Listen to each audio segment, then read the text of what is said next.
Bonjour à tous, que reste-t-il des enjeux des régionales? La victoire d'Henri Chalus est-elle définitivement acquise? Comment mobiliser un électorat guadeloupéen si majoritairement abstentionniste?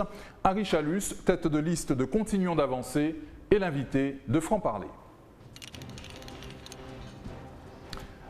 Henri Chalus, bonjour. Bonjour, M. Frédéric. La victoire vous a échappé de très peu au premier tour. Vous auriez préféré en finir dès dimanche dernier. Enfin, ouais, effectivement, repartir sur une semaine encore de campagne, c'est difficile. On aurait souhaité, mais les choses sont comme elles sont, donc on peut que l'accepter et continuer à travailler.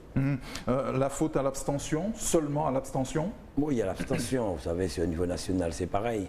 Il faut dire aussi, avec le Covid, depuis l'an dernier, nous avons vu un peu cette peur de la population, la fête des pères, mais il y a tout cela derrière. Mais comme on le dit, c'est fait, on ne peut pas y revenir. Vous espériez mobiliser davantage au premier tour, faire le plein des voix? Je ne dirais pas faire le plein des voix, parce que depuis quelque temps, vous savez, la population décrit les élus. Mais j'espérais effectivement faire un plus gros score à Bémao. Je pense qu'avec Bémao seulement, on aurait pu passer. Surtout que je me suis donné pendant 15 ans. Bon, bien, déjà, j'ai un bon score à Bémao, mais avec peut-être 1000 voix de plus, ça passait parce qu'il nous a manqué à peu près 600 voix. Comment abordez-vous ce deuxième tour des régionales? Dans quel état d'esprit?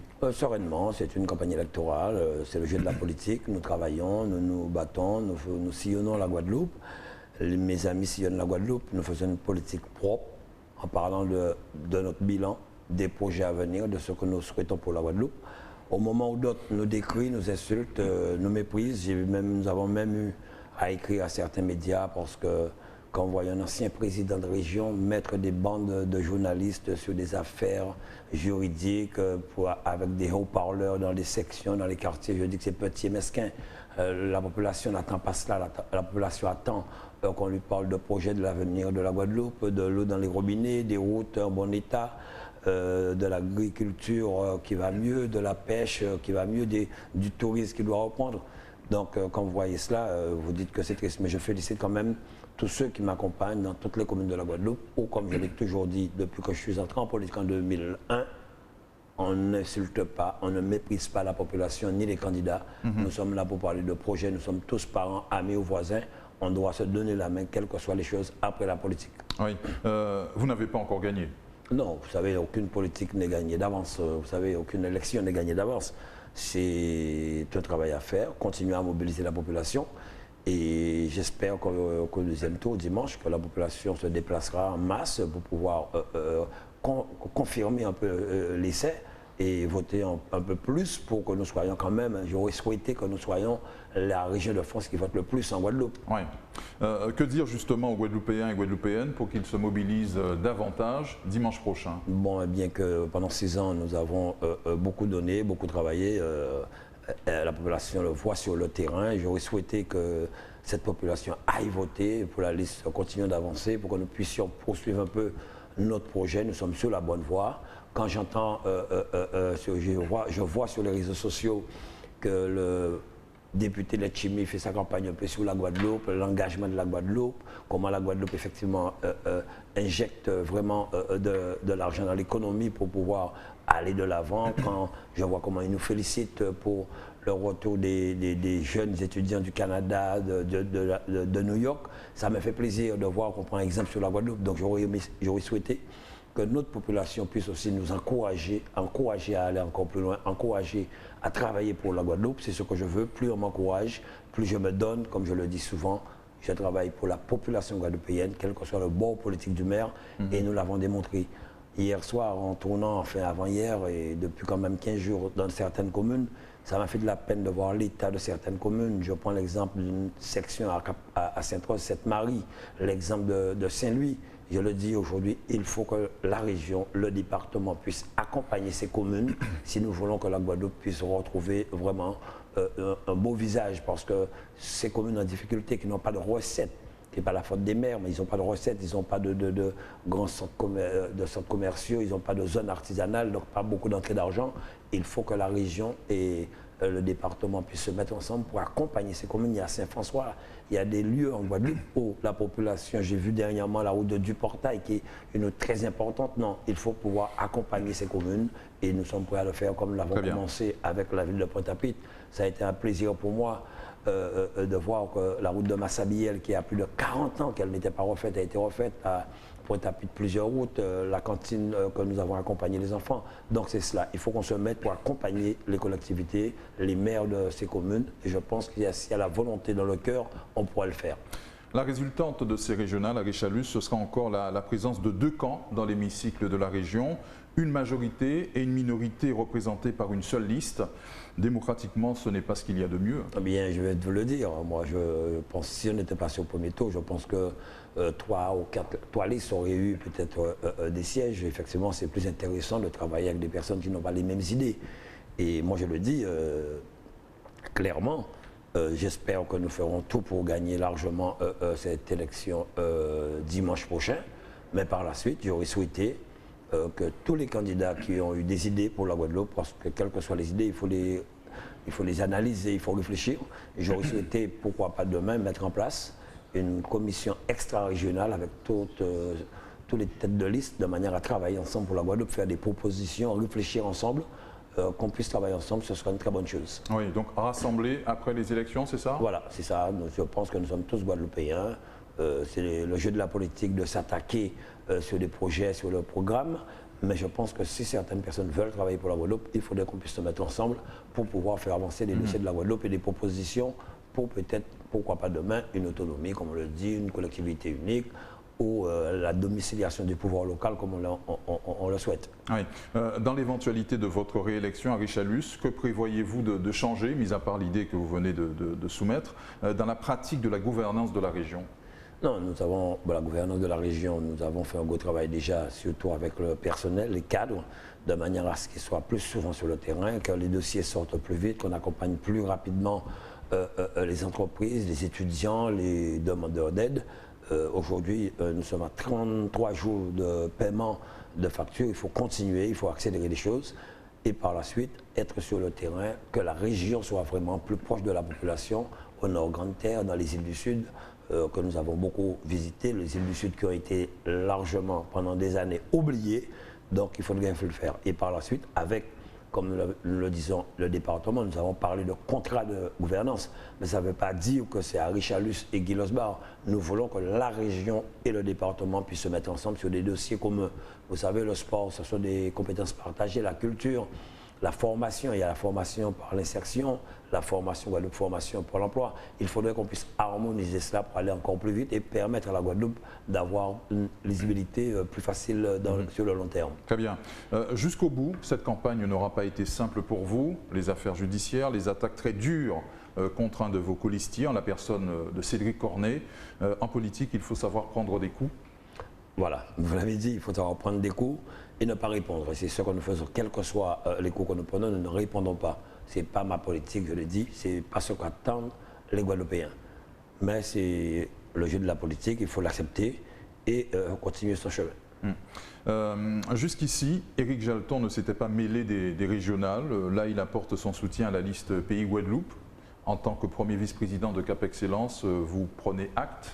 Moi, je ne l'ai pas entendu, c'est vous qui le dites. Vous savez, c'est la population qui décide, hein. Comme je l'ai dit en 2015. La population guadeloupéenne sait comment nous avons beaucoup travaillé pour la ville des Abîmes, hein, avec le maire des Abîmes, où j'ai de très bonnes relations. Nous avons beaucoup de projets en commun, en cours, notamment l'agroparc, hein, qui est actuellement, nous avons délibéré sur les aides pour pouvoir construire cet agroparc.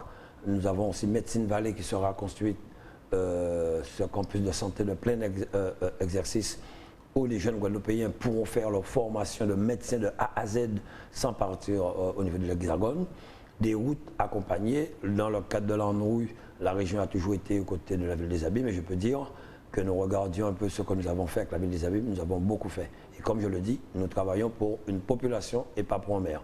Donc moi je fais confiance à la population des Abîmes pour que nous puissions continuer d'avancer ensemble pour la Guadeloupe, pour les Abîmes et pour cette population. D'ici à dimanche, au-delà des régionales, l'objectif c'est aussi le département. Vous serez présent sur le terrain aux côtés des binômes de GUSR et alliés.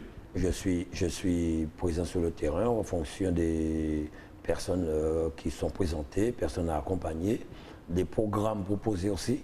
des personnes qui veulent effectivement s'impliquer, veulent s'investir pour la Guadeloupe, comme je le dis. On a entendu beaucoup de personnes candidates et dire je parlais de la jeunesse des personnes qu'on n'a jamais vues sur le terrain. Il ne faut pas qu'on puisse prendre la jeunesse comme cobaye politique.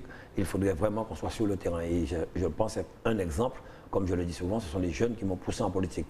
Donc aujourd'hui, je le dis, oui, je soutiens la plupart des candidats pour que ces candidats puissent gagner, pour que nous puissions travailler de concert. Votre priorité en cas de réélection, votre priorité, première décision? Ma première décision, je pense que c'est déjà réunir, une des premières décisions personnelles, c'est déjà réunir tous les services de la région pour les booster à aller encore plus loin, pour accompagner l'économie du pays, le développement économique. Nous avons voté 500 millions dans le cadre du plan de relance. Et il faut maintenant que cet argent fasse son travail sur le territoire de la Guadeloupe. Il faut que dans chaque commune aussi, rencontrer les maires encore une fois, s'il le faut, ensemble, pour que chaque maire puisse accélérer aussi tous les dossiers que nous avons chez eux, de manière à ce que nous puissions verser des subventions, finir les versements. Vous savez, nous avons quand même sur des communes 8 déchetteries en construction. Nous avons livré Pointe-Noire, Bouillante à démarrer. Nous avons Petit-Beau, Vieux-Fort, Or, les Saintes, Marie-Galante. Nous avons 8 écoles en construction que nous avons pris en maîtrise d'ouvrage pour soulager les communes. Il y a des travaux d'infrastructures sportives aussi. Nous avons par exemple du côté de le pont de Ravenshaw, le pont de Caillou-Lamentin. Il faudrait qu'on accélère aussi sur les études de la déviation de Sainte-Marie. La Boucan est en chantier. Donc les gros chantiers pour pouvoir injecter vraiment de l'argent dans l'économie du pays. Dans l'habitat, c'est pareil, accélérer aussi le nombre de demandes d'aide en matière d'amélioration de l'habitat. C'est actuellement plus de 1800 que nous avons fait. Avant notre arrivée, il y avait que 6 artisans qui travaillaient pour l'amélioration de l'habitat. Aujourd'hui, c'est plus de 120 artisans guadeloupéens qui travaillent en Guadeloupe. Donc voilà, c'est vraiment continuer le travail, accélérer les choses, améliorer le fonctionnement, améliorer l'administration de la région au profit des Guadeloupéens. En guise de conclusion, Henri Chalus, l'occasion vous est offerte de vous adresser directement aux électeurs guadeloupéens. Que leur dites-vous? Eh bien, qu'on parle souvent pour ne rien dire, mais tandis que moi, je suis un homme d'action. Quand je prends des mesures pour la Guadeloupe, je le prends avec mon cœur, parce que les Guadeloupéens ont besoin des élus qui veulent s'investir pour eux. Nous parlons de rééquilibrage du territoire, souvent, pour certains, nous avons beaucoup travaillé dessus. Et j'aimerais dire aux Bastériens surtout que nous avons voté déjà 14 millions pour qu'il y ait l'IRM à l'hôpital de Basse-Terre. Là, c'est chose votée. Le scanner à Bouillante. Nous allons avoir le deuxième TEP-scan, la télémédecine pour les îles du Sud et le Nord Grande-Terre, le très haut débit sur tout le territoire et le Wi-Fi territorial, continuer la modernisation de l'éclairage public dans les communes où nous finançons à 89 millions, poursuivre tous ces travaux sur le territoire. Je leur demande de me faire confiance, car comme je le dis souvent, je travaille pour la population guadeloupéenne qui a besoin de nous, accélérer aussi les travaux sur l'eau pour les Saint-Franciscains, pour les Saint-Anais, les Gauzériens, enclencher encore de gros travaux. Nous avons déjà voté 170 millions pour l'eau et l'assainissement. De me faire confiance, je suis un homme d'engagement, même si je suis attaqué, c'est une équipe qui travaille, ce n'est pas un homme qui travaille. Et fier de tous ceux et toutes celles qui sont autour de moi, qui se donnent vraiment pour la Guadeloupe. C'est un plaisir de savoir aujourd'hui, la région Guadeloupe, c'est la première région d'outre-mer à avoir mis en place l'Agence régionale de la biodiversité, 6e de France. Nous allons créer Sinoval au Moule. Donc nous sommes fiers du travail réalisé. On a encore des choses à faire. Je me battrai, je me donnerai pour la Guadeloupe car j'aime la Guadeloupe. Je suis parti à la retraite pour être vraiment disponible pour la Guadeloupe et que je commence à travailler. Je travaille pour la Guadeloupe, la conscience tranquille. Même si autour de moi, il y a des choses qui se passent, Henri Chalus a la conscience tranquille. Henri Chalus aime la Guadeloupe. Donc dimanche, allez voter pour que nous puissions gagner cette élection largement et poursuivre les gros chantiers de la Guadeloupe. Comme vous le voyez aujourd'hui, partout où vous passez, la Guadeloupe est un chantier. Merci Henri Chalus d'avoir été notre invité dans cette émission Franc-Parler. Merci à vous. Merci à vous de nous avoir suivis. L'actualité continue sur Éclair FM TV.